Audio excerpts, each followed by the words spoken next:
Hello, you're watching Shalom World News. I'm Katie Asco from Dublin, Ireland, and these are your latest headlines from around the world. During his customary general audience on Wednesday, August 3rd, Pope Francis reflected on his recent apostolic visit to Canada. He said that his penitential pilgrimage was focused on healing and reconciliation with the nation's Indigenous peoples. Pope Francis also shared his thoughts about the families of the victims of the devastating Beirut port blast on its second anniversary. He said that he is praying that everyone be consoled by faith and comforted by justice and truth, which can never be hidden. On August 4th, 2020, an explosion devastated the port and neighbouring areas, killing more than 200 people and injuring several others. On Wednesday, US President Joe Biden issued an executive order that permits states to use Medicaid to provide abortion services to women traveling from other states. However, as per the Hyde Amendment, using federal money for abortions is illegal, except in cases of rape, incest, or if the health of the mother is in peril.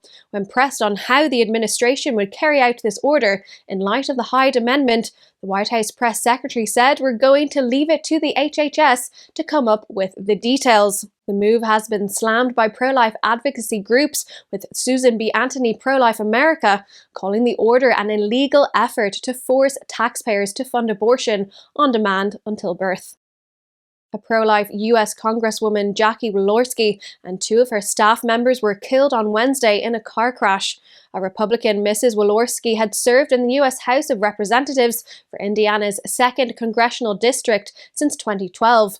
According to the Elkhart County Sheriff's Office, the Congresswoman was driving down an Indiana road on Wednesday afternoon when her car collided with another, which crossed the dividing lane. She was a devout public servant who worked relentlessly to protect unborn children and defend and honor their mothers. President Joe Biden and members of Congress mourned the loss of Mrs. Walorski, and the White House declared that flags will be lowered to half-staff in her honor. May she rest in peace.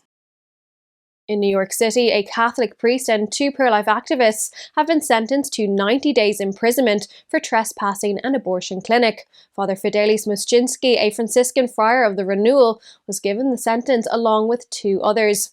They were arrested while they were engaging in a Red Rose rescue campaign near an abortion facility in White Plains. The campaign aims to counsel mothers who seek an abortion and dissuade them from going through with the life-ending procedure.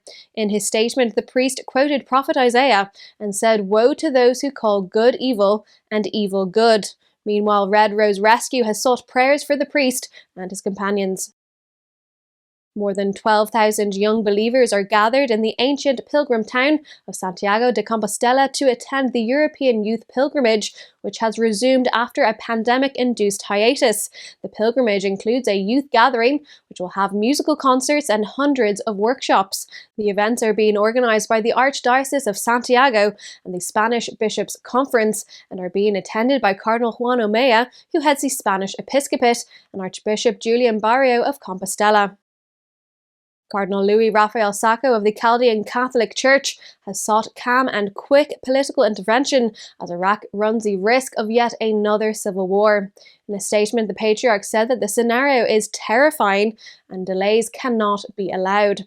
He added that political leaders and religious authorities must take the initiative to remedy the situation.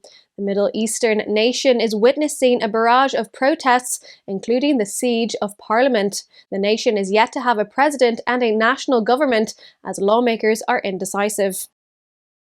The mother of a British boy who is on life support has said that they are launching a High Court appeal to move their son to a hospice where he can spend his final hours in dignity. 12-year-old Archie Battersby's parents went to the High Court on Thursday to move their son from the Royal London Hospital. The boy has been on life support since April this year, when he was found unconscious at home. His mother believes he was engaging in an online blackout challenge. On Wednesday, the European Court of Human Rights refused an application from Archie's parents to delay the removal of life support. The EU court said it would not meddle with the British court's rulings. With Nigeria's internal security deteriorating rapidly, the Christian communities who are facing attacks have decried the government's negligence. In the latest incident, 7 Christians were killed and many others injured last Sunday in Plateau State. The northern state has become a battleground as Christian farmers are frequently attacked by Muslim Fulani herders. The most recent killings came less than 24 hours after 18 people lost their lives in a clash between bandits and members of a vigilante group in the state. There are allegations that the authorities do not provide enough protection to vulnerable groups in the country. Armed Fulani herdsmen have been chasing Christian farmers out of their homes and attacking them since 2017.